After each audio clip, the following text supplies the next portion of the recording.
പീതാംബരം കരവിരാജിത ശംഖചക്ര കൗമോദഗീ സരസിജം കരുണാസമുദ്രം രാധാസഹായമതിസുന്ദരമന്ദഹാസം വാതാലയേശമനിശം ഹൃദി ഭാവയാമി.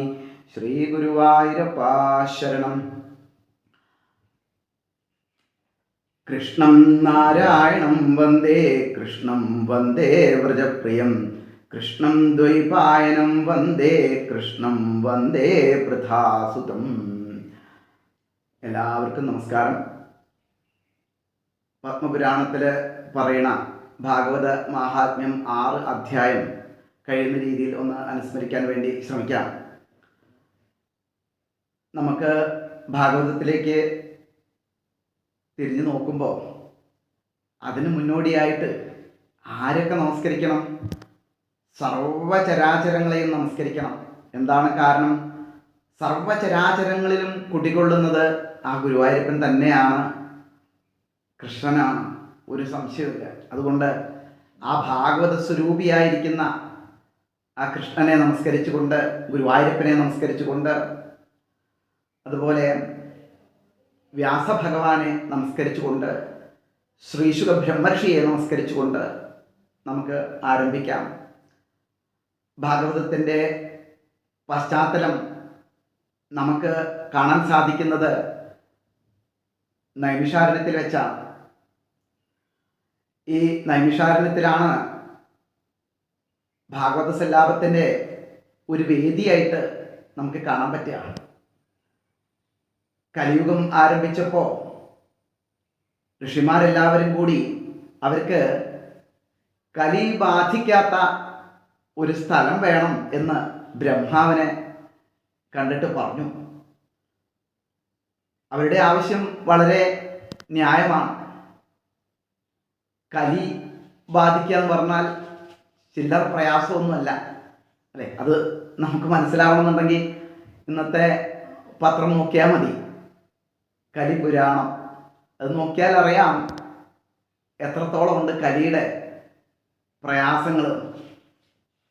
അങ്ങനെയുള്ള ഈ കലിയുഗത്തിൽ നിന്ന് നമുക്ക് രക്ഷ വേണമെന്നുണ്ടെങ്കിൽ ഒരു വഴി മാത്രമേ ഉള്ളൂ: ഭഗവാനെ ആശ്രയിക്കുക, ഭാഗവത സ്വരൂപിയായിരിക്കുന്ന ഭഗവാനെ ആശ്രയിക്കുക, ഭാഗവതത്തെ ആശ്രയിക്കുക.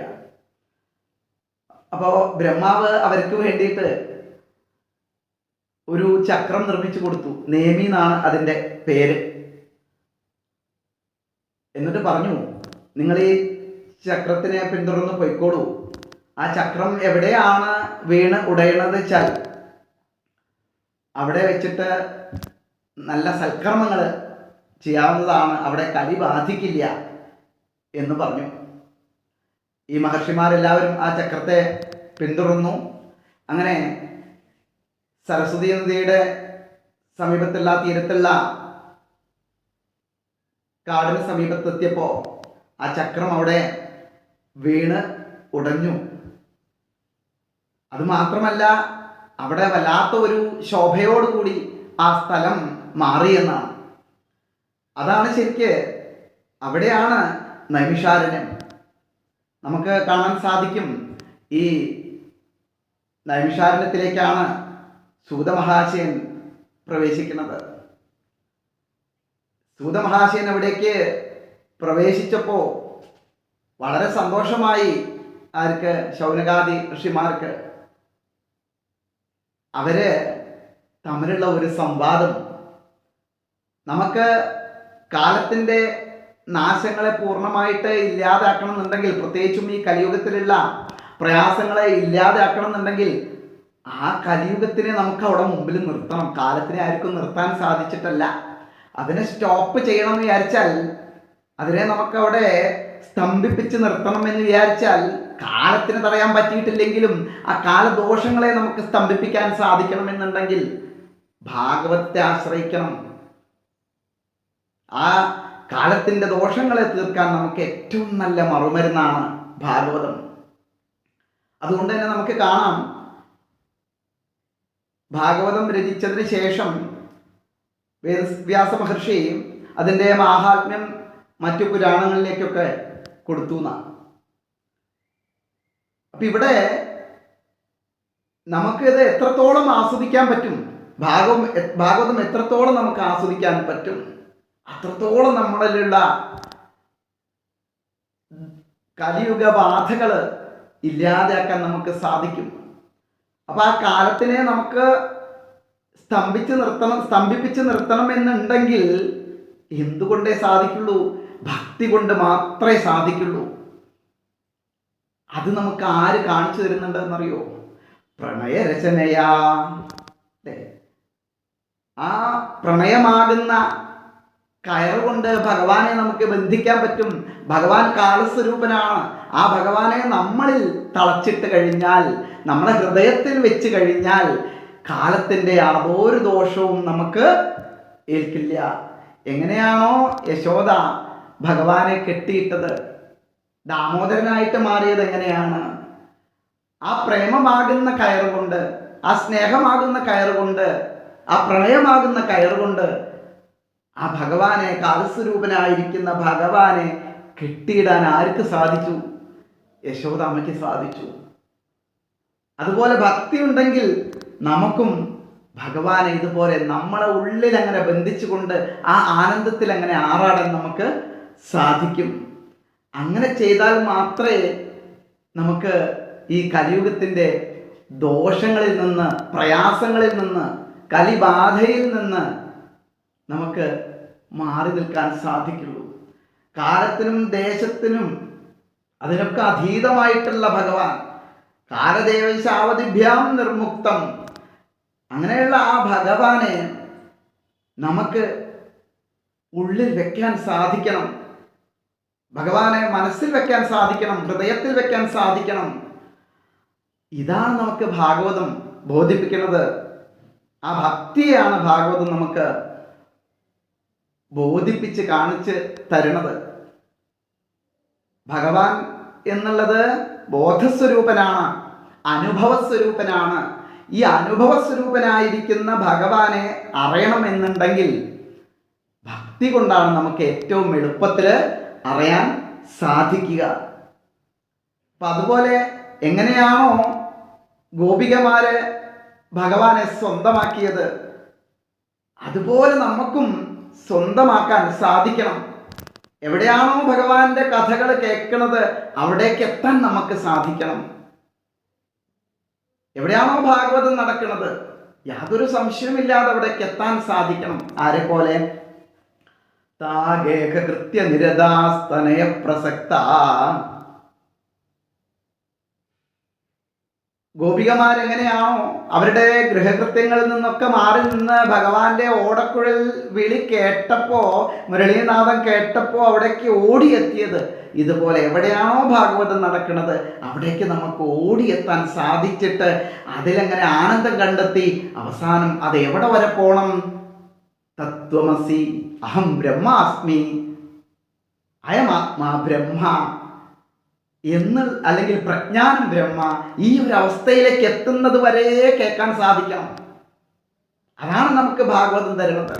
ഭക്തിയിൽ കൂടെ നമ്മളെ ഉള്ളിലുള്ള ചൈതന്യം മറ്റൊന്നുമല്ല, ഗുരുവായൂരപ്പൻ തന്നെയാണ് എന്ന് മനസ്സിലാക്കാൻ സാധിക്കണം.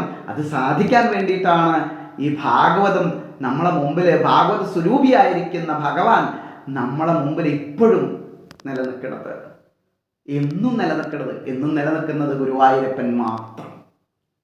അതാണ് സത്യം. എന്നും നിലനിൽക്കുന്നതെന്തോ അത് സത്യം. ഇതാണ് ഭാഗവതത്തിന്റെ ഒരു സമീപനം എന്ന് കാണാം. നമുക്ക് ഈ കലിബാധ ഇല്ലാതിരിക്കണമെങ്കിൽ വേറെ എവിടേക്കും പോകാൻ പറ്റില്ല, ഭാഗവതത്തിലേക്ക് പോവാൻ സാധിക്കുള്ളൂ. എന്നാൽ ഈ ഭാഗവതം എന്താണ് കേൾക്കണം എന്ന് പറയണത്? കാലവ്യാളമുഖഗ്രാസത്രാസ നിർനാശകേതവേ ശ്രീമദ് ഭാഗവതം ശാസ്ത്രം കലോ കീരേണ ഭാഷിതം. എല്ലാ തരത്തിലുള്ള ദോഷങ്ങളെയും അകറ്റുന്നതാണ്, ഇല്ലാതാക്കുന്നതാണ്. എല്ലാ തരത്തിലുള്ള സിദ്ധികളെയും നമുക്ക് പ്രദാനം ചെയ്യുന്നതാണ് ശുഖശാസ്ത്രം എന്നറിയപ്പെടുന്ന ഈ ഭാഗവതം. ഒരു സംശയവുമില്ല. പ്രത്യേകിച്ചും ഈ കലിയുഗത്തിലുള്ള എല്ലാവർക്കും, എല്ലാവരുടെ മുമ്പിലും ഉള്ളത് പല പല പ്രയാസങ്ങളാണ്. അപ്പൊ അതിനെ ഇല്ലാതാക്കണം എന്നുണ്ടെങ്കിൽ നമുക്ക് ആ ഭാഗവതമാകുന്ന അമൃത് പാനം ചെയ്യാൻ സാധിക്കണം. അങ്ങനെയുള്ള ഭാഗവതം എന്താണ്? വേദവേദാന്തങ്ങളുടെ സാരമാണ്.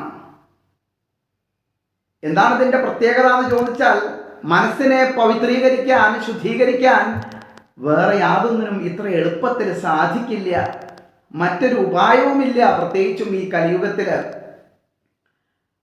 അനവധി ജന്മങ്ങളിലെ പുണ്യം കൊണ്ട് മാത്രമേ, കോടാനുകോടി ജന്മങ്ങളിലെ പുണ്യം കൊണ്ട് മാത്രമേ നമുക്ക് അതിൻ്റെ അടുത്തേക്ക് എത്താൻ സാധിക്കുള്ളൂ, കേൾക്കാൻ സാധിക്കുള്ളൂ, വായിക്കാൻ സാധിക്കുള്ളൂ.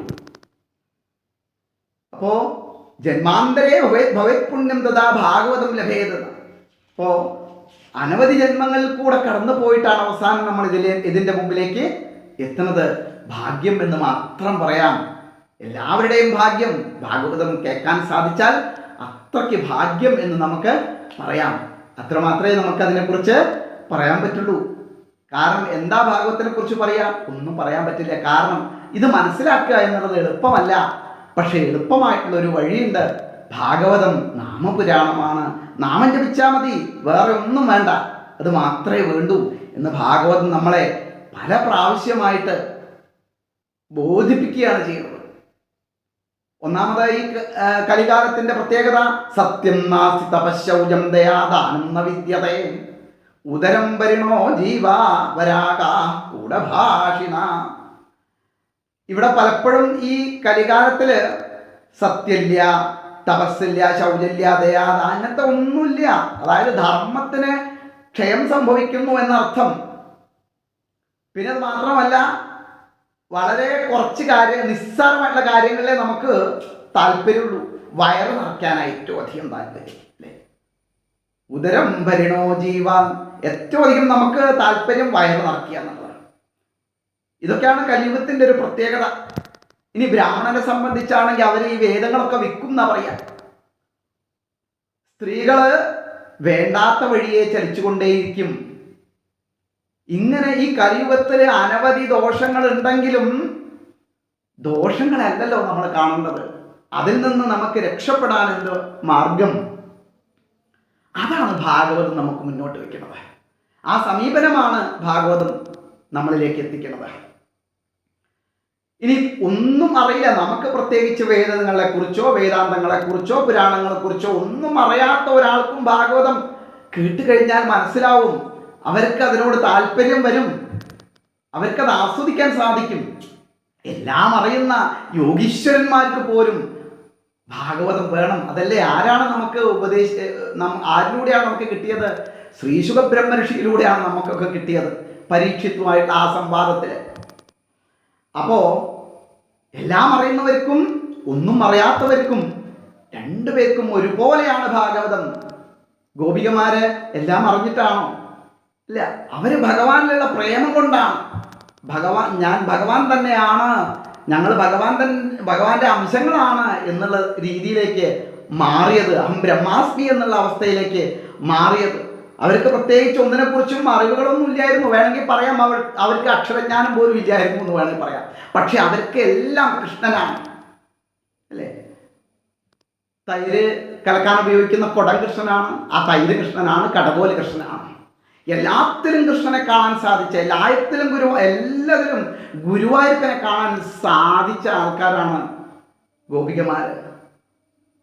അതാണ് പ്രണയരചനയാ എന്ന് ആദ്യം പറഞ്ഞത്. പ്രണയമാകുന്ന കയറുകൊണ്ട് നമുക്ക് ഭഗവാനെ ബന്ധിക്കാൻ സാധിച്ചാൽ, നമ്മളെ ഹൃദയത്തിൽ പ്രതിഷ്ഠിക്കാൻ സാധിച്ചാൽ രക്ഷപ്പെട്ടു. വേറെ ഒന്നും നമുക്ക് വേണ്ടതില്ല. അപ്പം അതാണ് ഭാഗവതം ചെയ്യുന്നത്, ശുദ്ധീകരിക്കുക, നമ്മളെ അങ്ങോട്ട് പൂർണ്ണമായിട്ട് ശുദ്ധീകരിക്കുക. പ്രത്യേകിച്ച് അറിവൊന്നുമില്ലെങ്കിലും അതിൻ്റെ മുമ്പിലേക്ക് അങ്ങോട്ട് എത്തിയാൽ മതി, നമ്മൾ പൂർണ്ണമായിട്ടത് ശുദ്ധീകരിക്കും. ഇവിടെ ഈ രണ്ട് കഥകളിലൂടെയാണ് മാഹാത്മ്യം നമ്മളെ കൊണ്ടുപോകുന്നത്. ആ രണ്ട് കഥകൾ കേൾക്കുമ്പോൾ തന്നെ നമുക്ക് മനസ്സിലാവും എന്താണ് കലിയുഗത്തിൻ്റെ ഒരു പ്രത്യേകത, കലിയുഗത്തിലെ ദോഷങ്ങൾ എന്തൊക്കെയാണെന്ന് അതിൽ നിന്ന് തന്നെ നമുക്ക് മനസ്സിലാവും. ഇനിയിപ്പോൾ അതിൽ നിന്നല്ല, നമ്മളെ ചുറ്റുവട്ടം നോക്കിയാൽ മാത്രം മതി, അപ്പം തന്നെ കൃത്യമായിട്ട് മനസ്സിലാകും. കലിയുഗം ആരംഭിച്ച സമയത്ത് നാരദ മഹർഷി അങ്ങനെ എല്ലാ സ്ഥലത്തേക്കും സഞ്ചരിച്ചു കൊണ്ടേയിരിക്കുക. അല്ലെങ്കിലും നാരദ മഹർഷി സജ്ജനങ്ങൾ അങ്ങനെയാണല്ലോ, ലോകത്തിൻ്റെ നന്മ ആഗ്രഹിച്ചുകൊണ്ട് എല്ലാ സ്ഥലത്തും സഞ്ചരിച്ചു കൊണ്ടേയിരിക്കും, ലോകത്തിന് നന്മ കൊടുത്തുകൊണ്ട്. അങ്ങനെ നാരദ മഹർഷി സഞ്ചരിക്കുന്ന സമയത്താണ് ആരെ കണ്ടത്? ഒരു അമ്മയെ കണ്ടത്.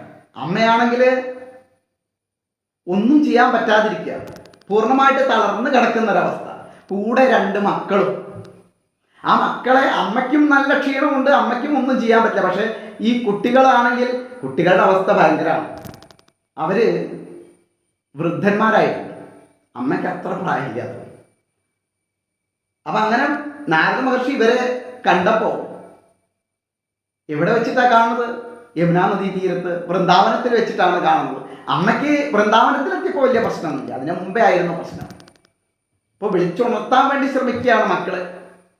എന്നാൽ ഈ യമുനാ നദീ തീരം അല്ലെങ്കിൽ വൃന്ദാവനം എന്നൊക്കെ പറഞ്ഞ ഒരു കാലത്ത് എന്തായിരുന്നു? കൃഷ്ണൻ അവിടെ ഇരുന്ന കാലത്ത്, കൃഷ്ണൻ അവിടെ ഉണ്ടായിരുന്ന കാലത്ത്, അതിനുശേഷവും എന്തായിരുന്നു? കലിയുഗം ആരംഭിക്കുന്നത് വരെ വൃന്ദാവനത്തിലെ മുഴുവൻ കോലാഹലമായിരുന്നു, നാമത്തിന്റെ കോലാഹലമായിരുന്നു. ഇന്ന് നമ്മുടെ സമൂഹത്തിലൊക്കെ എന്താണ്? ഹാലാഹലമാണ് അല്ലെ? ഓരോരുത്തരും കഴിക്കുന്നത് ഹാലാഹലം. ഭക്ഷണത്തിൽ പോലും വിഷമുണ്ട്. നാമത്തിന്റെ കോലാഹലമാണ് ശരിക്കും വേണ്ടത്, അല്ലെങ്കിൽ നമ്മളൊക്കെ ഹാലാഹലത്തിന്റെ പിടിയിൽ അകപ്പെട്ടു പോകും. അപ്പൊ അങ്ങനെ ഉണ്ടായിരുന്ന ആ യമുനാ നദീ തീരം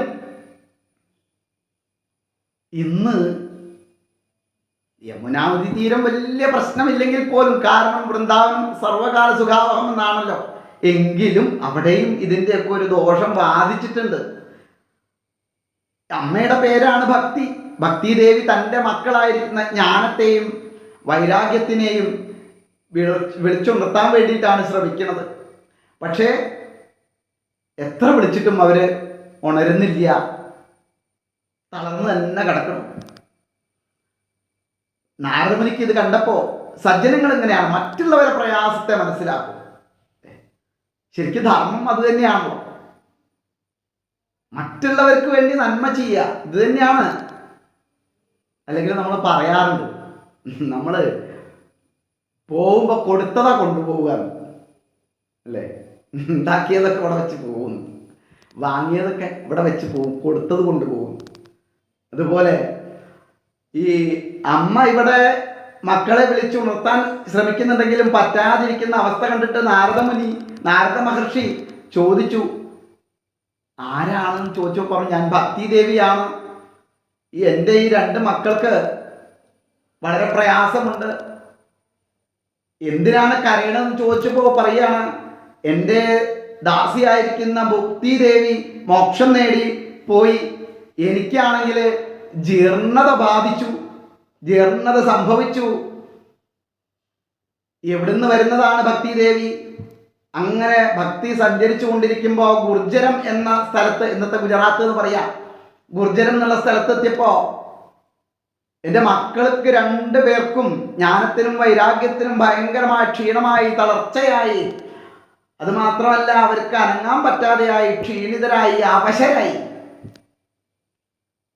അല്ലെങ്കിലും ഭക്തിക്ക് ജീർണത സംഭവിച്ചാൽ ജ്ഞാനത്തിനും വൈരാഗ്യത്തിനും പിന്നെ മറ്റെന്തെങ്കിലും സംഭവിക്കുമോ? ഒന്നും സംഭവിക്കില്ല. ഭക്തി ഉണ്ടെങ്കിലല്ലേ ജ്ഞാനത്തിനും വൈരാഗ്യത്തിനും ഒക്കെ ഊർജ്ജസ്വലത ഉണ്ടാവുള്ളൂ. അപ്പൊ ഈ ഭക്തി ദേവിക്ക് തന്നെ പ്രയാസം നേരിട്ടപ്പോ ബാക്കിയുള്ളവർക്ക് അതിലധികം പ്രയാസം നേരിട്ടു. അപ്പൊ എന്താണ് ജ്ഞാനം, എന്താണ് ഭക്തി അല്ലേ? ഭക്തി എന്താണ്? ഒന്നുമില്ല, നമുക്ക് നമ്മളെ മറ്റുള്ളവരിൽ കാണാൻ സാധിക്കുക, മറ്റുള്ളവരിൽ എന്നെ കാണാൻ സാധിക്കുക, അല്ലെങ്കിൽ നമ്മളെ കാണാൻ സാധിക്കുക. ഇത് ചെയ്താൽ തന്നെ ഭക്തിയായി, ധർമ്മവും തന്നെയാണ്. അങ്ങനെ കണ്ടു കഴിഞ്ഞാൽ ആത്മന പ്രതികൂലാനി പരേഷാം എന്ന സമാചരയെന്നാണ്. നമുക്ക് പ്രതികൂലമായിട്ടുള്ള കാര്യം നമ്മൾ മറ്റൊരാൾ ചെയ്യാൻ പാടില്ല. ഒരാൾ എനിക്കെതിരായിട്ട് എന്തെങ്കിലും ഒരു കാര്യം ചെയ്തു എന്ന് വിചാരിക്കുക, ഞാൻ ആ കാര്യം മറ്റൊരാൾ ചെയ്യാൻ പാടില്ല. അത് ധർമ്മം. അപ്പം അങ്ങനെ എല്ലാവരിലും ഉള്ളത് ഈ ചൈതന്യമാണ്, സകല ചരാചരങ്ങളിലും ഉള്ളത് ഈശ്വര ചൈതന്യമാണ് എന്നുള്ള തിരിച്ചറിവാണ് ശരിക്കും ഭക്തി.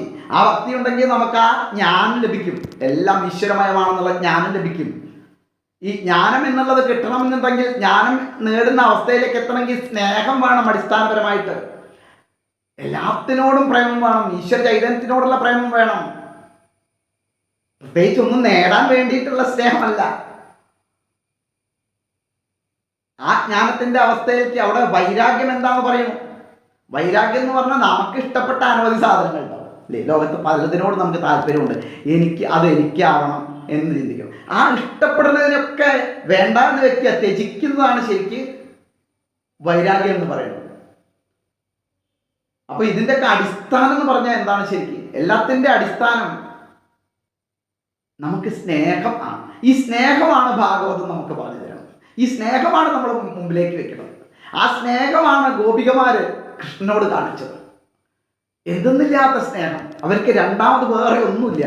അവർ തന്നെയാണ് കൃഷ്ണൻ എന്നുള്ള ഒരവസ്ഥ, കൃഷ്ണോഹം എന്നുള്ള അവസ്ഥയിലേക്ക് എത്തിയത്. ആ സ്നേഹം നമുക്ക് മുന്നോട്ട് വെക്കാൻ സാധിക്കണം. നമുക്കതിൽ ലയിക്കാൻ സാധിക്കണം. അങ്ങനെ സാധിച്ചാൽ മാത്രമേ ആ ഭാഗവത സ്വരൂപിയായിരിക്കുന്ന ഭഗവാൻ നമ്മുടെ ഉള്ളിൽ പ്രകാശിക്കുള്ളൂ. ഇപ്പൊ നാരദ മഹർഷിയെ പോലത്തുള്ള സജ്ജനങ്ങൾക്ക് മറ്റുള്ളവരുടെ ദുഃഖം ഒരിക്കലും കാണാൻ സാധിക്കില്ല. എന്നാൽ ഇപ്പോഴത്തെ ഈ കലിയുഗത്തിലുള്ള ആൾക്കാർ എങ്ങനെയാണ് പൊതുവെ? അല്ലെ, മറ്റുള്ളവർക്ക് പ്രയാസം ഉണ്ടെങ്കിൽ എനിക്ക് സന്തോഷമായി അല്ലെ, അങ്ങനെ ചിന്തിക്കില്ല. അപ്പോ നാരദ മഹർഷി വിചാരിച്ചു, ഇവരുടെ ഈ ക്ഷീണം തീർത്തു കൊടുക്കണം, ഈ അവശനില തീർത്തു കൊടുക്കണം. ഭക്തിദേവിക്ക് വൃന്ദാവനത്തിലെത്തിയപ്പോ പൂർവ്വരൂപം പ്രാപിച്ചു, സുന്ദരിയായി. എങ്കിലും ഈ രണ്ട് പുത്രന്മാര് തളർന്നു കിടക്കല്ലേ, അവശന്മാരായിട്ട് കിടക്കല്ലേ, അപ്പൊ അവരെ അനുഗ്രഹിക്കണം എന്ന് ഉറപ്പിച്ചു. കാരണം അതാണ് സജ്ജനങ്ങൾ. പ്രത്യേകിച്ചും ഭാഗവത്തിലുടനീളം നമുക്ക് നോക്കിക്കഴിഞ്ഞാൽ ഈ നാരദ മഹർഷി പല സ്ഥലത്തേക്കും കയറി വരുന്നതാണ്. ധ്രുവനാരെ ഇങ്ങനൊരു അനുഗ്രഹം ഉണ്ടാക്കി കൊടുത്തത്? പ്രഹ്ലാദനോ? ഇങ്ങനെ വിചാരിക്കേണ്ട. നാരദ മഹർഷിക്ക് വല്ലാത്തൊരു സ്ഥാനം നമുക്ക് ഭാഗവതത്തിൽ നോക്കിയാൽ കാണാൻ സാധിക്കും. അപ്പൊ ഇവിടെ ഇതിന് എന്തൊക്കെ ഒരു പരിഹാരം വേണമെന്ന് പറയുകയാണ് ഭക്തിദേവി നാരദ മഹർഷിയോട്. സന്തോഷമായി അങ്ങേ കണ്ടത്. അങ്ങേപ്പോലത്തെ ഒരു സജ്ജനത്തിനെ ഈ നാരദ മഹർഷിയൊക്കെ ഇങ്ങനെ പ്രത്യേകിച്ച് തളർന്നു കിടക്കുന്ന ഒരു അവസ്ഥയിൽ കാണാൻ സാധിക്കുക എന്ന് പറഞ്ഞാൽ ഇതിൽ പരം ഭാഗ്യം എന്തെങ്കിലും ഉണ്ടോ എന്ന് ഭക്തിദേവി ചിന്തിച്ചുകൊണ്ട് പറയാണ്, എനിക്ക് എന്തെങ്കിലും ഒരു പരിഹാരം ഉണ്ടാക്കി തരണം, എന്തെങ്കിലും ഒരു പരിഹാരം നിർദ്ദേശിക്കണം എന്ന് ഭക്തിദേവി പറയുന്നതായിട്ട് രംഗം വളരെ ആലോചിച്ചുകൊണ്ട് തൻ്റെ ദൃഷ്ടിയിൽ, ദീർഘദൃഷ്ടിയിൽ നാരദ മഹർഷി പറഞ്ഞു, ഈ കലിയുഗത്തില് പൊതുവെ ഇങ്ങനത്തെ പല ദോഷങ്ങളുമുണ്ട്. ഈ ദോഷങ്ങളെയൊക്കെ ഇല്ലാതെ ആക്കണം എന്നുണ്ടെങ്കിൽ ഒരു വഴിയുള്ളൂ. എന്താണ്? വൃഥാ ഖേദയസേ ബാലേ അഹോ ചിന്താതുരാകഥം ശ്രീകൃഷ്ണ ചരണാംഭോജം സ്മര ദുഃഖം ഗമിഷ്യതി. ഇവിടെ ഭഗവാന്റെ പാദങ്ങളെ സ്മരിക്കുക, ഗുരുവായൂരപ്പന്റെ പാദങ്ങളെ സ്മരിച്ചു കഴിഞ്ഞാൽ എല്ലാ തരത്തിലുള്ള ദുഃഖവും ഇല്ലാതെയാവും എന്ന് പറഞ്ഞു. ഇവിടെ പൂർവ്വരൂപം പ്രാപിച്ച ഭക്തിദേവിക്ക് പക്ഷെ മക്കള് ഇങ്ങനെ കിടക്കുമ്പോൾ വിഷമം ചില്ലറയല്ല. അതിനൊരു വഴിക്കായിട്ട് ആ പ്രയാസത്തിൽ നിന്ന് അവരെ തരണം ചെയ്യാൻ വേണ്ടി നാരദ മഹർഷി വേദാന്ത ഘോഷങ്ങൾ ഒക്കെ നടത്തി. ഭഗവത്ഗീത അവരെ ചൊല്ലി കേൾപ്പിച്ചു. പക്ഷേ ഗീതയൊക്കെ കേട്ടപ്പോൾ ഒന്ന് കണ്ണ് തുറന്നു നോക്കി എന്നൊക്കെ പറയാം. എങ്കിലും അവർക്ക് ആ പൂർവ്വസ്ഥിതിയിലേക്ക് എത്താൻ സാധിച്ചിട്ടില്ല.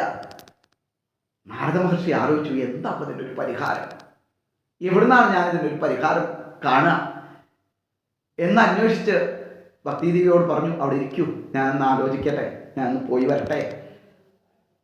തൻ്റെ മുമ്പിൽ കാണുന്ന ഋഷീശ്വരന്മാരോടും മുനീശ്വരന്മാരോടൊക്കെ നാരദ മഹർഷി ചോദിച്ചു, എന്താണ് ചെയ്യേണ്ടതെന്ന് ചോദിച്ചു. പക്ഷേ ആർക്കും ഒരു കൃത്യമായ ഉത്തരം കൊടുക്കാൻ സാധിച്ചില്ല. അങ്ങനെ പൂർണ്ണമായിട്ടുള്ള ഒരു പരിഹാരം നിർദ്ദേശിക്കാനായി നാരദ മഹർഷി ബദര്യാശ്രമത്തിൽ പോയിട്ട് തപസ് ചെയ്യാൻ തീരുമാനിച്ചു.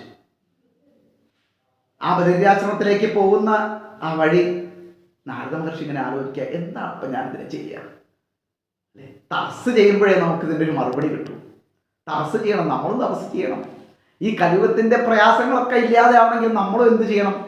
തപസ് ചെയ്യണം. എന്താ തപസ്? കാട്ടിലേക്കൊന്നും പോകണ്ട, ഇല്ലത്തിരുന്നാൽ മതി, ഗൃഹത്തിലിരുന്നാൽ മതി. നാമം ജപിക്കുന്ന വലിയൊരു തപസ്സാണ്. മറ്റുള്ളവർക്ക് നന്മ വരണേ എന്ന് ചിന്തിക്കുന്നത് തന്നെ വലിയൊരു തപസ്സാണ്. നമുക്ക് ശരീരം കൊണ്ട് തപസ് ചെയ്യാം, മനസ്സുകൊണ്ട് തപസ് ചെയ്യാം, മതി. ഒരാളെ സഹായിക്കാൻ പറ്റിയെങ്കിൽ അത് വലിയൊരു തപസ്സാണ്.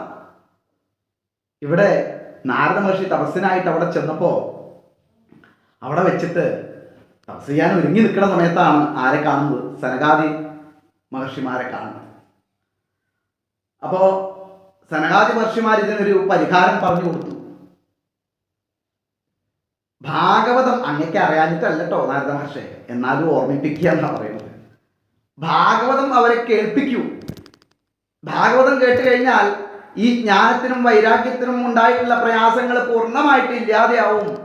അവർക്ക് പൂർവസ്ഥിതിയെ അനുഭവിക്കാൻ സാധിക്കും. അനുഭവിക്കാൻ സാധിക്കും എന്നാ പറയുന്നത്. അനുഭവസ്വരൂപനാണ് ഭഗവാൻ, അനുഭവസ്വരൂപമാണ് ഭാഗവതം. അനുഭവസ്വരൂപനായിരിക്കുന്ന ഭഗവാന്റെ സ്വരൂപം തന്നെയാണ് ഭാഗവതം. അത് കേൾപ്പിക്കൂ. കാരണം വേദവേദാന്ത ഘോഷങ്ങൾ കൊണ്ടൊന്നും അവരെ ഉയർന്നെഴുന്നേറ്റില്ല എന്ന് വിചാരിച്ച് വിഷമിക്കണ്ട. വേദവേദാന്തങ്ങളുടെ ഒക്കെ സാരമാണ് ഭാഗവതം. ആ സാരത്തെ പറഞ്ഞു കൊടുക്കൂ അല്ലെ? നമ്മൾ കഠിനപ്പായസം ഉണ്ടാക്കുമ്പോൾ കുറച്ച് കരിമ്പിൻ്റെ കഷ്ണം കൊണ്ടുപോയിട്ടിട്ട് കാര്യമുണ്ടോ? അതായത് ശർക്കര ഇടണ്ടേ? ശർക്കര കരിമ്പെന്നാണ് വരുന്നത്, ശരിയാ. പക്ഷെ അവിടെ കൊണ്ടുപോയിട്ട് കരിമ്പിട്ടിട്ട് കാര്യമില്ല. അതുപോലെ ആ വേദങ്ങളിലെ എസൻസ്, അതിൻ്റെ സാരം, അത് അമൃതാണ്. അതാണ് സ്വാദിഷ്ടമായിട്ടുള്ള ഭാഗം. അത് പറഞ്ഞു കൊടുക്കൂ. വേദം തന്നെയാണ് ഭാഗവതം, ഒരു സംശയമില്ല. ധർമ്മമൂലോഹി വേദോഖിലോ ധർമ്മമൂലം എന്നാണ്. വേദം ആണ് ധർമ്മത്തിൻ്റെ അടിസ്ഥാനം. ഈ ധർമ്മം തന്നെയാണ് ഭാഗവതവും പറയുന്നത്, യാതൊരു സംശയവും വേണ്ട. ആ ധർമ്മം അത് അവരെ ബോധിപ്പിച്ചു കൊടുക്കൂ. ആ ഭാഗവത തത്വം അവർ മനസ്സിലാക്കട്ടെ. വേദം തന്നെ ആയിരിക്കുന്ന ഭാഗവതത്വം അവരറിയട്ടെ. അങ്ങനെ അറിഞ്ഞു കഴിയുമ്പോൾ ഈ ഭക്തി ജ്ഞാന വൈരാഗ്യങ്ങളൊക്കെ ഉണ്ടാവും. അവർക്കൊക്കെ പൂർവ്വസ്ഥിതിയിലേക്ക് എത്താൻ പറ്റും. അവർക്കൊക്കെ കൂടുതൽ ശോഭയുണ്ടാവും, പ്രത്യേകിച്ചും ഈ കലിയുഗത്തിൽ എന്ന് സനകാദി മഹർഷിമാര് പറഞ്ഞു. ഭാഗവത കഥ എവിടെയാണോ നടക്കുന്നത് അവിടെ ഭഗവാൻ ഉണ്ടാവും. അതുകൊണ്ട് ഭാഗവതം പറയാൻ വേണ്ടി, കഥ പറയാൻ വേണ്ടി ആനന്ദതലത്തിലേക്ക് പോവാം. സനകാദി മഹർഷിമാർ പറഞ്ഞു നാരദമുനിയോട്, ഞങ്ങളും വരാം. അവിടെ വെച്ചിട്ട് നമുക്ക് ഭാഗവത സപ്താഹം നടത്താം. എവിടെയാണോ കഥ നടക്കുന്നത് അവിടെ ഭക്തിദേവി തൻ്റെ മക്കളായിരിക്കുന്ന ജ്ഞാനത്തിനെയും വൈരാഗ്യത്തിനെയും കൊണ്ടുവന്നോളും, ഒരു സംശയവും വേണ്ട. നാരദ മഹർഷി അവർക്കിപ്പോ പ്രയാസമുണ്ടെങ്കിൽ പോലും ഭാഗവത കഥ കേൾക്കുന്നിടത്തേക്ക്, പറയുന്നിടത്തേക്ക്, ആ ജ്ഞാനയജ്ഞം നടക്കുന്ന സ്ഥലത്തേക്ക്, കാശിക്കടുത്തുള്ള ആനന്ദതലത്തിലേക്ക്, അവിടെയാണ് നടത്താൻ പോകുന്നത്. അവിടെ നിന്നാണ് നമുക്ക് നടത്തേണ്ടത്. അവരവിടേക്ക് എത്തിക്കോളും. അങ്ങനെ സനകാദി മഹർഷിമാര് നാരദ മഹർഷിയോടുകൂടി ഗംഗാതലത്തിലേക്ക്, ആനന്ദതലത്തിലേക്ക് അവിടേക്ക് എത്തി. ഈ ജ്ഞാനയജ്ഞം നടത്താൻ വേണ്ടി, ഈ ശുഖശാസ്ത്രം ബോധിപ്പിക്കാൻ വേണ്ടി, ഭാഗവത സ്വരൂപിയായിരിക്കുന്ന ഭഗവാനെ ബോധിപ്പിക്കാൻ വേണ്ടി, അനുഭവിപ്പിക്കാൻ വേണ്ടി അവിടേക്ക് എത്തി. സനകാദി മഹർഷിമാർ പറഞ്ഞിട്ടില്ലേ, ഭക്തിദേവി 2 മക്കളെയും കൊണ്ട് അവിടെ എത്തിക്കോളുന്നു. പോരാ, ആരൊക്കെ അവിടേക്ക് എത്തുക, ആരൊക്കെയാണ് അവിടേക്ക് എത്തിയത്, ആരൊക്കെയാണ് അവിടേക്ക് എത്താത്തത് എന്ന് പറയുന്നതാണ് ഒന്നും കൂടി നല്ലത്. മഹർഷിമാരൊക്കെ അവിടേക്ക് എത്തി. എല്ലാവരുടെയും ഒരു ഒഴുക്കായിരുന്നു അവിടേക്ക്. മാർക്കണ്ഡേയൻ, വ്യാസൻ, വിശ്വാമിത്രൻ, വസിഷ്ഠൻ, ചേവൻ, സകല ആൾക്കാരും അവിടേക്ക് എത്തി. പോരാ, വേദങ്ങൾ പോലും അവിടേക്ക് എത്തി. വേദങ്ങൾ സ്വരൂപം സ്വീകരിച്ചുകൊണ്ട് അവിടേക്ക് എത്തി. വേദാന്തങ്ങൾ അതിൻ്റെ സ്വരൂപങ്ങൾ സ്വീകരിച്ചുകൊണ്ട് അവിടേക്ക് എത്തി. എല്ലാ മുനിമാരുടെയും കൂട്ടത്തിൽ വേദങ്ങളും വേദാന്തങ്ങളും പുരാണങ്ങളും പുണ്യനദികളും പർവ്വതങ്ങളും ഇന്നില്ല. ക്ഷേത്രങ്ങള്, ദിക്കുകള് സകലവും അതാതിൻ്റെ സ്വരൂപം സ്വീകരിച്ചുകൊണ്ട്, ചിലപ്പോൾ ദേവതമാരുടെ സ്വരൂപമായിരിക്കാം, അത് സ്വീകരിച്ചുകൊണ്ട് ആ ഗംഗാതടത്തിലേക്ക്, ആനന്ദതടത്തിലേക്ക് അവിടേക്ക് എത്തി. എവിടെയാണോ ഭാഗവതം നടക്കുന്നത് അവിടേക്ക് എല്ലാ ദേവന്മാരും എത്തും, എല്ലാ ഋഷീശ്വരന്മാരും എത്തും, ദിഗ്ദേവതമാരെത്തും, ഇങ്ങനെ എല്ലാം എത്തും. അപ്പൊ നമ്മുടെ ഗൃഹത്തിൽ വെച്ചൊരു സപ്താഹം നടത്തിയാലോ? അവിടെയാണ് നൈമിഷാരണ്യം. കാലത്തിന്റെ ദോഷങ്ങൾക്ക് കയറി ചെല്ലാൻ പറ്റാത്ത സ്ഥലം. അതുകൊണ്ട് സപ്താഹം കേൾക്കാൻ സാധിക്കുന്നത് പൂർവജന്മ സുഹൃതം തന്നെയാണ്, യാതൊരു സംശയവുമില്ല. അങ്ങനെ എല്ലാ ശക്തികളും അവിടേക്ക് എത്തി. അവസാനം ഭക്തി ദേവിക്ക് ഇരിക്കാനാണ് സ്ഥലമില്ലാത്തത്. അവിടേക്ക് എത്തിയപ്പോൾ മക്കളെയും കൊണ്ട് ഭക്തിക്ക് കയറിയിരിക്കാൻ പറ്റിയ സ്ഥലം എവിടെയാണ്? അത് നിർദ്ദേശിച്ചു. എവിടെയാണ്? ഹൃദയത്തിലേക്ക്. നമ്മുടെ ഹൃദയത്തിലാണ് ഭക്തി കയറിയിരിക്കേണ്ടത്. ആ ഹൃദയത്തിൽ ഭക്തി ഉണ്ടെങ്കിൽ എല്ലാം ഭഗവന്മയമായിട്ട് നമുക്ക് തോന്നും. സനകാദികൾ അവിടെ ആരംഭിച്ചു, ഭാഗവത കഥ പറയാൻ ആരംഭിച്ചു. അപ്പൊ തന്നെ അവിടേക്ക് പുഷ്പവൃഷ്ടിയാണ് ആകാശത്തിൽ നിന്ന്. ശുഖശാസ്ത്രം എന്ന് പറയുന്ന ഈ ഭാഗവതം കലൗകീരേണ ഭാഷിതം, എല്ലാ തരത്തിലുള്ള ദോഷങ്ങളെയും നീക്കി നമ്മളെ ഈ സംസാര ചക്രത്തിൽ നിന്ന്, ഈ സംസാര സാഗരത്തിൽ നിന്ന്, ഈ ഭവസാഗരത്തിൽ നിന്ന് നമ്മളെ കരകയറ്റാൻ പാകത്തിലുള്ളതാണ്. ഭാഗവതത്തിലെ ആ ശ്ലോകങ്ങൾ ഒരു വരി ദിവസവും ഒരു വരി പാരായണം ചെയ്താൽ, ഒരു ശ്ലോകം പോട്ടെ, ഒരു വരി, അത് തന്നെങ്കിലും ഒരു ശ്ലോകമെങ്കിലും നമുക്ക് പാരായണം ചെയ്യാൻ സാധിച്ചാൽ അത് ഭാഗ്യമാണ്. എല്ലാ തരത്തിലുള്ള അനുഗ്രഹവും ഉണ്ടാവും. ഒരിക്കലെങ്കിലും ഇത് കേട്ടിട്ടില്ലെങ്കിൽ നമ്മൾ എന്തിനു പറ്റും? ജീവിച്ചിരിക്കുന്ന ജഡമായിരിക്കുന്ന അവസ്ഥയിലേക്ക് നമ്മൾ മാറും.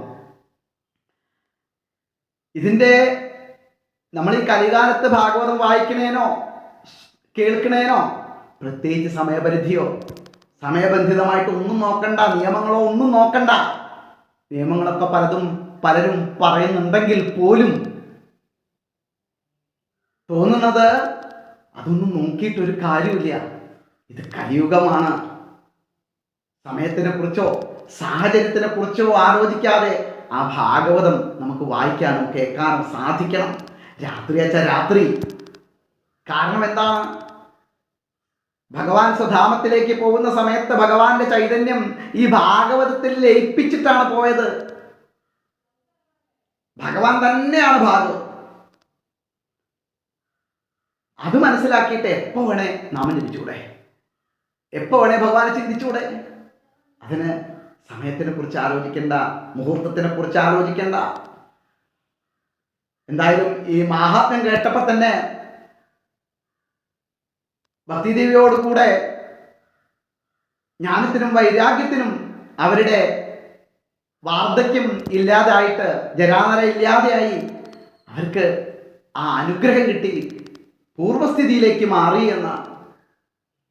ആ ഭാഗവതമാകുന്ന സൂര്യൻ നമുക്കും നമ്മുടെ ഉള്ളിലും നമ്മുടെ ഹൃദയത്തിലും ആ പ്രകാശത്തെ നൽകിയിട്ട് നമ്മളെ അനുഗ്രഹിക്കട്ടെ എന്ന് നമുക്കും പ്രാർത്ഥിക്കാം.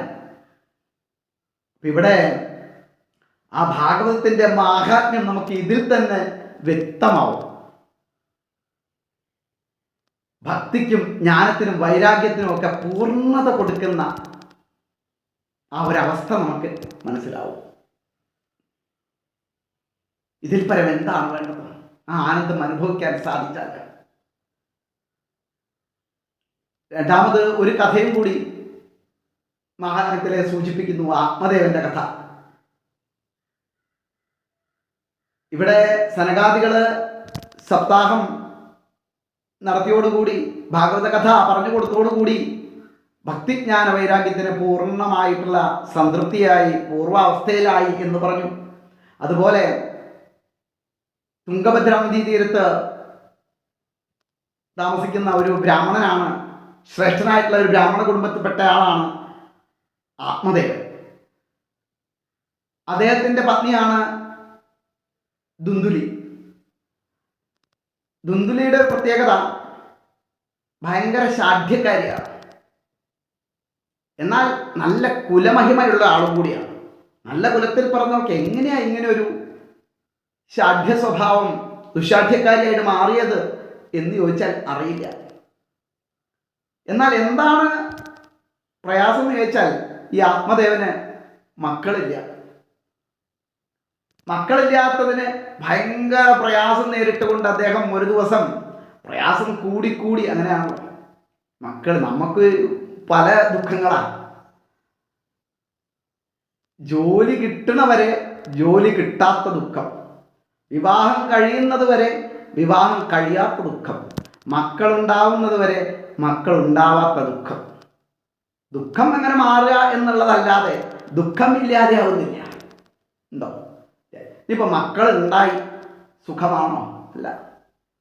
മക്കള് സുഖത്തിനും ദുഃഖത്തിനും കാരണമാണ്. ഭാഗവത്തിന്റെ കഥകളിലൂടെ പോകുമ്പോൾ നമുക്കത് മനസ്സിലാവും. ഇപ്പൊ എന്തായാലും ഇദ്ദേഹത്തിന് ഭയങ്കരമായ ദുഃഖം. അങ്ങനെ ഒരു വനത്തിൽ വെച്ചിട്ട് ഒരു സന്യാസിയെ കണ്ടുമുട്ടി. ആ സന്യാസിയെ കണ്ടുമുട്ടിയപ്പോൾ ഇങ്ങനെ പുത്രന്മാരുണ്ടാവാൻ അനുഗ്രഹിക്കണം എന്ന് പറഞ്ഞപ്പോൾ അങ്ങക്ക് അനവധി ജന്മങ്ങളിൽ ഇതിനുള്ള ഒരു സാധ്യതയില്ല എന്ന് പറയുന്നതും, എങ്കിലും വളരെ നിർബന്ധിച്ചപ്പോൾ സന്യാസി ഒരു പഴം കയ്യിൽ കൊടുത്തു. ഇത് പത്നിക്ക് കൊണ്ടുപോയി കൊടുത്തോളൂ. പത്നി ഈ പഴം കഴിച്ചു കഴിഞ്ഞാൽ സന്തതി ഉണ്ടാവും എന്ന് പറഞ്ഞു. പക്ഷേ ദുശാഠ്യക്കാരിയും അതുപോലെ തന്നെ കലിയുഗത്തിലെ എന്തൊക്കെ സ്വഭാവമാണോ വേണ്ടത് അതൊക്കെ കൂടി കേന്ദ്രീകരിച്ചിട്ടുള്ള ഒരു കഥാപാത്രമാണ് ദുന്ദുലി. എന്നാൽ ഈ പഴം കഴിച്ചില്ല. കൊണ്ടുകൊടുത്തപ്പോൾ ആത്മദേവൻ അദ്ദേഹത്തിൻ്റെ കാര്യവുമായി ബന്ധപ്പെട്ട് പോയി. പഴം കഴിക്കാതെ ഈ പഴം ഒരു പശു, തൻ്റെ തൊഴുത്തിലുള്ള പശുവിന് കൊടുത്തു. എന്നിട്ട് തൻ്റെ സഹോദരിയുമായിട്ട് ഒരു അഡ്ജസ്റ്റ്മെന്റ് ഉണ്ടാക്കി. ഞാൻ കഴിച്ചു എന്ന് പറയുകയും ചെയ്തു ഭർത്താവിനോട്. അത് മാത്രമല്ല, അനുജത്തിയുമായിട്ടുള്ള ഒരു കരാർ എന്താ വെച്ചാൽ, അനുജത്തി ഇപ്പോൾ ഗർഭിണിയാണ്. പ്രസവിച്ചു കഴിഞ്ഞാൽ ആ പുത്രനെ അല്ലെങ്കിൽ പുത്രിയെ കൊടുത്തോളാം എന്ന് പറഞ്ഞു. നാം പ്രസവിക്കല്ലോ. ഈ പ്രസവം എന്ന് പറഞ്ഞാൽ അത്ര എളുപ്പമാണ് അല്ല. കലിയുഗത്തിൽ ഇങ്ങനത്തെ ഒക്കെ ചിന്തയില്ല. പ്രസവം ഇന്നിപ്പോൾ നമുക്ക് ഹോസ്പിറ്റലിൽ പോയാൽ കാണാം. പേഷ്യൻ്റ്, ഗർഭിണി പേഷ്യൻ്റാണ്. ഗർഭം ഒരു രോഗമാണ് അല്ല, പക്ഷെ അവിടെ അങ്ങനെ എഴുതുകയാണ്. അപ്പോൾ എന്തായാലും ഈ ചിന്തയാണ് നമുക്കുള്ളത്. 10 മാസം കൊണ്ട് നടക്കണ്ടേ, ഈ വേദന മുഴുവൻ സഹിക്കണ്ടേ എന്നൊക്കെ ദുന്ദുലി ചിന്തിക്കുകയാണ്. അപ്പോൾ അനുജത്തി പ്രസവിച്ചു കഴിഞ്ഞാൽ ഇതങ്ങോട്ട് കൊടുത്താൽ എളുപ്പമായില്ല, കാണിച്ചു കൊടുത്താൽ എളുപ്പമായില്ല, അതാണ് ഞാൻ പ്രസവിച്ചതെന്ന് പറഞ്ഞാൽ പോരെ. അതുവരെ വരെ തലേനെ ഒക്കെ വെച്ചിട്ട് അഡ്ജസ്റ്റ് ചെയ്താൽ പോരെ, അത് മതി. എന്തായാലും ഈ പഴം കഴിച്ചത് പശുവാണ്. പശു ഗർഭിണിയായി, പശു പ്രസവിച്ചു. അതൊരു ദിവ്യമായിരിക്കുന്ന പശുക്കുട്ടി തന്നെയാണ്. ദിവ്യനായിരിക്കുന്ന പശുക്കുട്ടി എന്ന് പറയേണ്ടി വരും. എന്ന് പറഞ്ഞാൽ അതിന് ചെവി അല്ലേ, പശുവിൻ്റെ ചെവികളോട് കൂടി ആണ് പേരൊക്കെ ഇട്ട് കൊടുത്തു, നാമകരണം ചെയ്തു. ഗോകർണൻ സ്വന്തം മകനെ പോലെ വളർത്തി. ഗോകർണനെ ആര്? ആത്മദേവൻ. അതുപോലെ ദുന്ദുലി പ്രസവിച്ചിട്ടല്ല ഉണ്ടായതെങ്കിലും, അനുജത്തിയുടെ പുത്രനാണെങ്കിലും ഇവിടെ കൊണ്ടുവന്ന് വളർത്തി വലുതാക്കി അവസാനം ഈ ദുന്ദുലിക്കും പേരിട്ടീനു. ദുന്ദുലിയുടെ പുത്രനും പേരിട്ടീനു എന്ന് പറഞ്ഞാൽ അനുജത്തിയുടെ പുത്രൻ. എന്താണ്? ദുന്ദുകാരി. അപ്പോൾ ഒന്ന് ഗോകർണൻ, ദുന്ദുകാരി. 2 പുത്രന്മാരില്ലാതെ ദുഃഖം അനുഭവിക്കുന്ന ആൾക്ക് 2 പുത്രന്മാർ അല്ലേ. സ്വന്തം പുത്രനാണെന്ന് വിചാരിക്കുന്ന ദുന്ദുകാരി. അതുപോലെ തന്നെ ഗോകർണൻ, ആ പശുവിനുണ്ടായ പുത്രൻ. വളർന്നു വലുതാവുമ്പോൾ ഗോകർണൻ നല്ല പണ്ഡിതനായിട്ട് മാറി, നല്ല പാണ്ഡിത്യത്തോടു കൂടി മാറി. പാണ്ഡിത്യം അദ്ദേഹത്തിന് നന്നായി, കാരണം ജ്ഞാനിയാണ് അദ്ദേഹം. ആരായി പഴം കൊടുത്തത്? ജ്ഞാനിയായിട്ടുള്ള ഒരാൾ കൊടുത്ത പഴമാണ്. അത് കഴിച്ചാൽ പിന്നെ ജ്ഞാനിയല്ലാത്ത പുത്രൻ ഉണ്ടാവില്ല. അപ്പം ഇന്നൊക്കെ നമ്മൾ ഈ ഗർഭിണിയായിരിക്കുന്ന ആൾക്കാർ എന്തൊക്കെയാണ് കഴിക്കണതെന്ന് ചോദിച്ചാൽ മതി. ആ കഴിക്കുന്നതിനനുസരിച്ചുള്ളവരല്ലേ ഉണ്ടാവുക. അപ്പം നമ്മളെ ഭക്ഷണം, നമ്മളെ സംസ്കാരത്തിൻ്റെ ഭാഗം. ഭക്ഷണം കഴിക്കുന്നതനുസരിച്ച് നമ്മളെ സംസ്കാരത്തിൽ മാറ്റങ്ങൾ ഉണ്ടാവും. അല്ലേ? ഭാഗവതം കേട്ടു എന്ന് വിചാരിക്കുക, ഗർഭിണിയായിരിക്കുന്ന സമയത്ത് സഹസ്രനാമം കേട്ടു എന്ന് വിചാരിക്കുക, അതിൻ്റെ ഒരടയാളം നമ്മളെ ഉള്ളിൽ അവിടെ എങ്ങനെ കിടക്കും. ഈ അടയാളങ്ങൾ കൂടി കൂടി അതൊരു സംസ്കാരമായിട്ട് മാറും. ആ സംസ്കാരത്തിലൂടെ ജ്ഞാനിയായിട്ട് മാറും. നേരെ മറിച്ച് ഇന്ന് ചെയ്യുന്നതൊക്കെ ആലോചിച്ചാൽ മതി. അത് തന്നെയാണ് കലിയുഗത്തിൻ്റെ പ്രത്യേകതകൾ. അപ്പൊ ഗോകർണൻ ഇവിടെ പണ്ഡിതനായെങ്കിൽ ദുന്ദുകാരി മഹാഖര ദുഷ്ടനായി മാറി. എന്ത് കാണുന്നത് മുഴുവൻ നശിപ്പിക്കുന്ന ഒരാളായിട്ട് മാറി. സമ്പത്ത് നശിപ്പിക്കുന്ന ആളായിട്ട് മാറി. നശിപ്പിക്കാന്ന് മാത്രമല്ല, എല്ലാ തരത്തിലുള്ള ദ്രോഹവും ചെയ്തു. പുത്രൻ വേണമെന്നുള്ള ആഗ്രഹത്തോടു കൂടി വനത്തിലേക്ക് പോയിട്ട് അവിടെ വെച്ച് സന്യാസിയെ കണ്ട ആളാണ്. സന്യാസിയോട് ആവശ്യം അറിയിച്ച ആളാണ് ആത്മദേവൻ. ഇന്ന് അദ്ദേഹത്തിന്റെ ദുഃഖം പുത്രനാണ്. ഈ ദുഷ്ടന്റെ പ്രവൃത്തി കണ്ട് കണ്ട് കണ്ട് പ്രയാസപ്പെട്ട് അദ്ദേഹം അവസാനം അല്ലേ വനത്തിലേക്ക് പോയത്. എങ്ങനെയാ വനത്തിലേക്ക് പോയത്? ഗോകർണൻ അദ്ദേഹത്തിന് ദശമസ്കന്ധത്തിലെ കഥകൾ പറഞ്ഞു പഠിപ്പിച്ചു, മനസ്സിലാക്കി കൊടുത്തു. ദശമസ്യ പാഠാത്. ദശമസ്കന്ധം നമ്മളും അതെ, ഭഗവാന്റെ അവതാരം മുതൽക്കുള്ള ആ ദശമസ്കന്ധം അതങ്ങോട്ട് മനസ്സിൽ വെച്ചാൽ, മനസ്സിൽ ആ കൃഷ്ണൻ അങ്ങോട്ട് കളിക്കുകയാണെങ്കിൽ പിന്നെ നമുക്ക് വേറെന്തേലും വേണോ? പൂന്താനത്തിന്റെ അവസ്ഥ നോക്കിയാൽ മനസ്സിലാക്കി അദ്ദേഹം മനസ്സിലാക്കി. ഈ ദേഹം എന്ന് പറഞ്ഞാൽ ഒന്നുമില്ല. ദേഹത്തിന്റെ സൗഖ്യത്തിന് വേണ്ടി യത്നിച്ചിട്ട് യാതൊരു കാര്യമില്ല. ഇത് നശിക്കുന്നതാണ്. ശീര്യതേതി ശരീര, ഇത് നശിക്കുന്നതാണ്. ഇതിന്റെ സുഖത്തിനായിക്കൊണ്ട് പ്രയത്നിച്ചിട്ട് യാതൊരു കാര്യവുമില്ല എന്നുള്ളതിൻ്റെ ആ ചിന്തിച്ച് വൈരാഗ്യം വന്ന് ഗോകർണന്റെ ഉപദേശത്തോടു കൂടി ദശമസ്കന്ധ പാഠങ്ങൾ മനസ്സിലാക്കിയിട്ട് അദ്ദേഹം നേരെ വനത്തിലേക്ക് പോയി. ഇനി അദ്ദേഹത്തിന് ഒന്നും വേണ്ട. ഇവിടെ ഈ ദുന്ദുകാരി പലതരത്തിലുള്ള ദ്രോഹങ്ങൾ അമ്മയ്ക്ക് വരെ ചെയ്യാൻ തുടങ്ങി. അവസാനം ആ ദ്രോഹം സഹിക്കവയ്യാതെ അമ്മ നേരെ കിണറ്റിലേക്ക് അങ്ങോട്ട് ചാടി തൻ്റെ ജീവൻ ത്യജിച്ചു. ഗോകർണൻ നേരെ തീർത്ഥയാത്രയ്ക്ക് പോയി. ഇവിടെ ദുന്ദുകാരി അവിടെ ഗൃഹത്തിലെ അനവധി വേശ്യകളെയൊക്കെ കൊണ്ടുവരിക, അവരുമായിട്ട് രമിക്കുക, അവർക്ക് വേണ്ടിയിട്ടുള്ള കാര്യങ്ങൾ ചെയ്തു കൊടുക്കുക, സമ്പത്ത് മുഴുവൻ പല സ്ഥലത്തുനിന്നും മോഷ്ടിച്ചു കൊണ്ടുവരിക, അവരെ സുഖിപ്പിക്കുക, അവർക്ക് എന്തൊക്കെയാണോ വേണ്ടത് അത് ചെയ്തു കൊടുക്കുക. അങ്ങനെ അവസാനം ഈ ദുന്ദുകാരി തന്നെ പാർപ്പിച്ചിരിക്കുന്ന, അവിടെ കൊണ്ടുപോയി നിർത്തിയിരിക്കുന്ന ആൾക്കാർ തന്നെ ഇദ്ദേഹത്തിനെ വധിച്ചു. ആ വേശ്യകൾ തന്നെ ദുന്ദുകാരെ വധിച്ചു. ഒരു മഹാപ്രേതമായിട്ട് മാറി ദുന്ദുകാരി.